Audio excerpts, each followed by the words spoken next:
উত্তম অতি উত্তম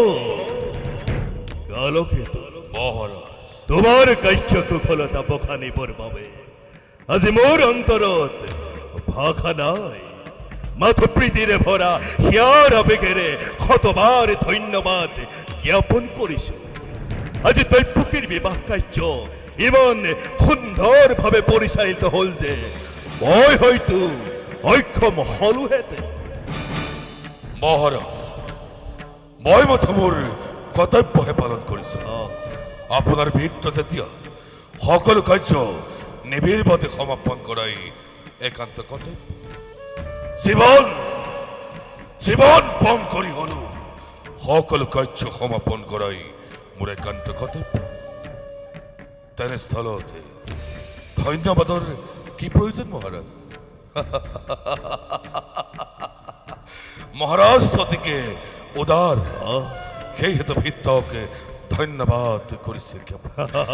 কিন্তু মহাৰাজ ধন্যবাদ জ্ঞাপন কৰি মোক আৰু লজ্জিত নকৰি কালকেতু মহাৰাজ তুমি অতিকে সৰল এই হেতু মোৰ প্ৰকাংক্ষা বাণীয়ে তোমাক আঘাত জন্মাইছে আজি দৈপকীৰ বিবাহ কাৰ্য ইমান সুন্দৰভাৱে পৰিচালিত হ'ল যে প্ৰজা আজি অপ্ৰায়িত অতিথিসকলেও আজি কংসৰ শুশ্ৰূষাত সন্তুষ্ট হৈছে অকল তোমাৰ বাবে কালকেতু আজি কংসৰ খ্যাতি ইমাতি কম কৰিছে মহাৰাজ কৰিলেও সেয়া আপোনাৰে প্ৰাপ্য কিয়নো আপোনাৰ আদেশ মতে সকলো কাৰ্য সমাপন কৰা হৈছে কালকেতু মহাৰাজ আজি ভোজ বংশই বংশৰ গৌৰৱত মিত্ৰ বসুদেৱক পাই দুগুণে গৰিয়সী হৈ উঠিছে সেয়া শুনা কালকেতু বিবাহৰ মাংগলিক ধ্বনি বাজিব লাগিছে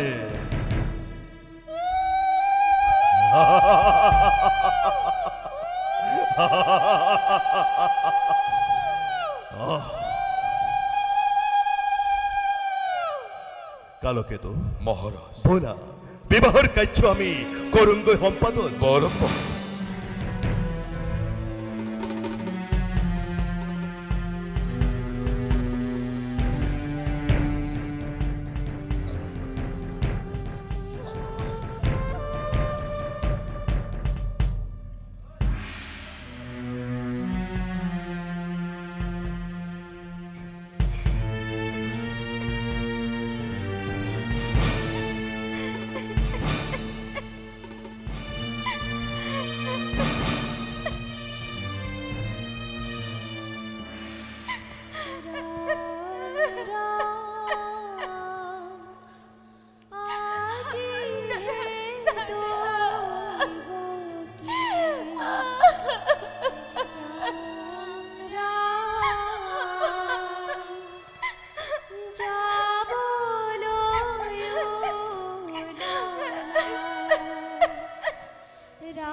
বসুদেৱ স্নেহৰ ভগিনী দৈপকী কাজী মই তোমাৰ হাতত কৰিছো অৰ্পণ বিবাহ যদিও দৈপিক বন্ধন সুখ দুখ যদিও বা কৰ্মৰ ফল সমাজতে কোনো কালে তোমাৰ স্নেহৰ পৰা যেন বঞ্চিত নহয় বসুদেৱ বঞ্চিত নহয় আই আই কৰ্তব্য তাৰণাত পৰি তোক যদি মই কেতিয়াবা ৰোহ ব্যৱহাৰ কৰিছিলো আজি এই বিদায়ক্ষণত দাদাৰ মুখলৈ চাই তই সকলোখিনি কথা পাহৰি যাবি অই সকলো পাহৰি যাবি নাই দাদা ময়ো দাদা চিৰঋণী তোমাৰ কাষত নাপাহৰো দাদা নাপাহৰো জীৱনত তোমাৰ এই অকৃত্ৰিম স্নেহ দাদা দিয়াৰ শিবাত বিদায়ৰ বেলা তজ উপদেশিৰুগত কৰি আগবাঢ়ি যাব পাৰো যেন জীৱন পথৰ আয়ো তোক মই কি বুলি আশীৰ্বাদ দিম ভগৱানে যে তোক পতি পৰায়ণা সুপুত্ৰৱতী আৰু চিৰঞ্জীৱী কৰে যেন চিৰঞ্জীৱী কৰে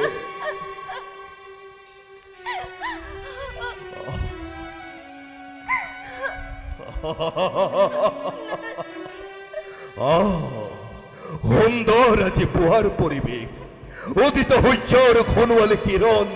আৰু নিৰ্মল আকাশ চৌদিশে যে মলয়াৰ মৃদু সমীৰণ আৰু নৱ মিলনৰ এয়া সুগন্ধি সুবাস চমৎকাৰ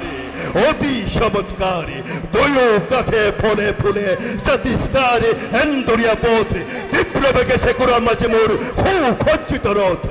স্বৰ্গৰ দেৱতাই আজি থমকি ৰব চাব আজি এই আনন্দৰ উৎসৱ বলাই বলে বসুদেৱ আজি কংসই নিজে ৰথৰ সাৰথি হৈ তুলি লৈ হাতে বাঘচুৰি লৈ যাম দুয়োকে যদুপুৰলৈ বলাই বলে বসুদেৱ